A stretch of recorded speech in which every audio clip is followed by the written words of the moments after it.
Let's switch gears. Let's talk about deflection. So I actually just deflected. See how that works. And first one.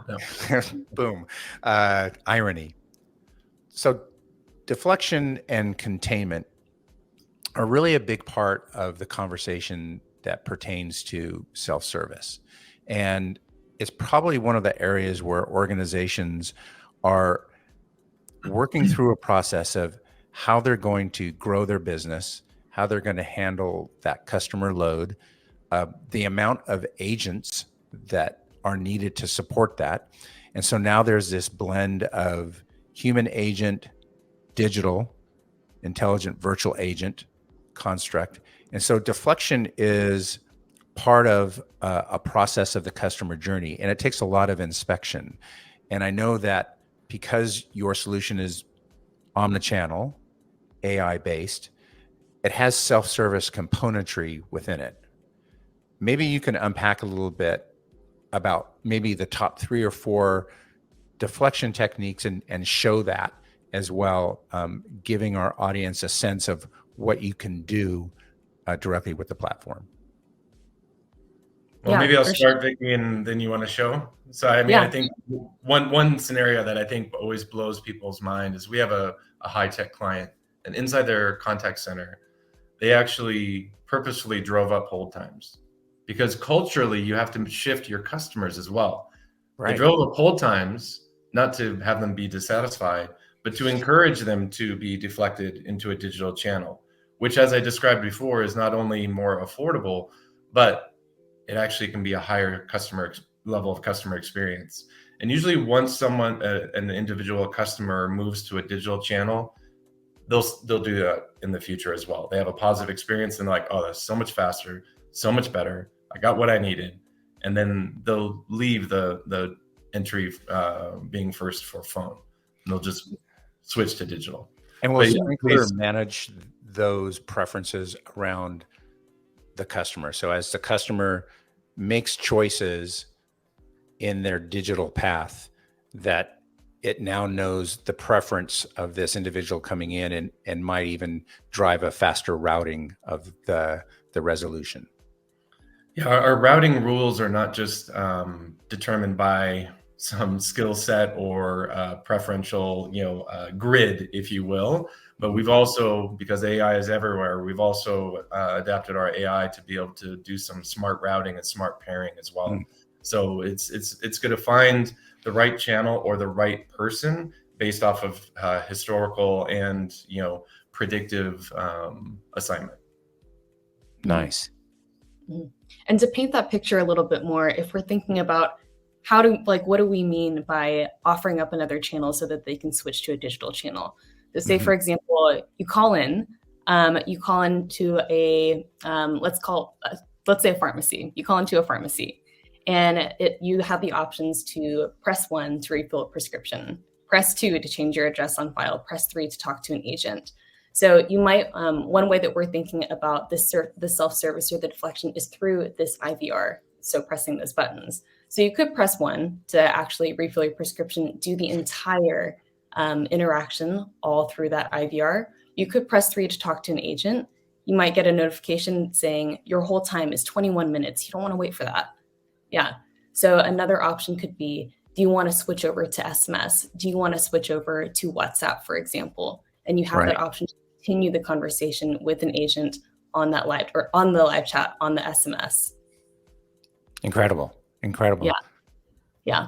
And another way that we think about self-service or thinking about deflection is through our communities. Have we heard of that before? I have, but why don't you unpack that a little bit? Because I know that communities and knowledge base is one method of ensuring that your customer is educated to a level that they're actually more effective when they do engage elsewhere inside the process. Yeah, absolutely. Okay, so I'm going to share my screen again just to show you what that kind of looks like. All right, so let's say, so for example, SimpliSafe is a customer of ours. If you haven't heard of them, super cool brand. They do a house security system with wireless devices like cameras, video doorbells, etc. But let's say that I recently switched to Google Fiber. I got a whole new Wi-Fi set up and I need to reconnect my SimpliSafe devices to the new Wi-Fi. So what do I do first? I have the options, of course, to call them, but I'm a proactive self-serve kind of gal. So I might Google, how do I change my Simply Safe Wi-Fi? And automatically through this Google search, I get some answers, and I can always click in to their community. And I see that somebody else looks like Ropulse had the same question as me. He asked his entire network of Simply Safe users and the Simply Safe brand. And one of those Simply Safe community admins was able to get back to him and tell him, this is how you set it up again. So this is powerful because obviously this is being moderated by your team as well. When I say your team, it would be the customer's internal team that works around support or whatever that. This could be on the pre-sale side of the business as well. So this allows this community to help educate the rest of the community and help source solutions to particular problems. And I would imagine that some of this right here, does it make its way into part of your knowledge base downstream? Do you have the ability to move this content seamlessly into knowledge base? Yeah. So whenever we think about knowledge base, that's kind of twofold. So part of it is available for customers like myself to self-serve on the community. So you'll have knowledge base articles, different categories, different questions that people ask with some explanations in those knowledge base articles. But how we reuse that internally is for agents. And we saw it a little bit earlier in the agent desktop, but those same knowledge base articles are fed to the agent in real time based on the case at hand. So the agent can quickly click in, highlight a piece, and then send it over to the customer. A couple more points, Frank. I think that this is another channel, right? I mean, you can view it that way. It is. So the agent could also receive, unresponded to community notes, right? So somebody may ask a question, it sits there for a certain amount of time, no one has the answer, it actually creates a case, and an agent can respond, right? And then the agent is effectively updating the content. And the other thing is how many CCaaS providers have you had that show a demo that starts with a Google search? Very few. Very few, right? Yeah. Because the goal is to, one of our positions is that the best experience is when you don't have one, when you don't actually have to call into the contact center, when you can avoid it altogether. And that's what we consider proactive customer service. We've provided an environment. The knowledge base has been search engine optimized by Sprinklr. That's why it was the top search result. So that's part of our platform as well, as taking that knowledge base, optimizing it. So when someone searches for help, which is the first thing I do, I Google it, right? That knowledge base article is going to be prioritized and preferred, and take them either into just an answer right there or into a community product such as this. There's a lot of moving parts here. And when I look at the various different components, the different channels, I think that there's a variety of journeys underway, and that obviously with inside your platform, you must have a way of orchestrating all this. Vicky, can you just give like a snapshot of that orchestration model? Because ultimately, when we're working with clients and we start to unpack these journeys, we start to unpack their existing journeys, the level of detail becomes immense. And as a result, having a clean slate where you can go in and orchestrate a journey is really important, and one place to do it, one ring to rule them all. How does that look inside of Sprinklr?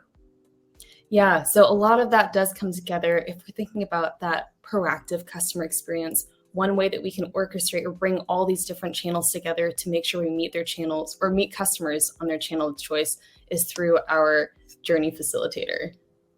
Okay, so one way all this comes together, this whole omni-channel experience, how we meet customers on their channels of choice is, and for our friends who don't have any visuals right now, we're showing a little map of every single way that we could drop communications to a customer. So this could be on email. And then if we can present a little bit of logic in here. 3 days later, if they didn't respond to our email, next, let's send them a text message. Let's next connect with them on Twitter and send them a DM. So this is one way that it all really comes together. Yeah, that's a powerful view. And across all contact centers, there is this concept of a studio or an orchestration engine, but it's not always unified across all channels. And so the centricity of your solution being born in omnichannel from the very beginning is hugely strategic and important to the customer.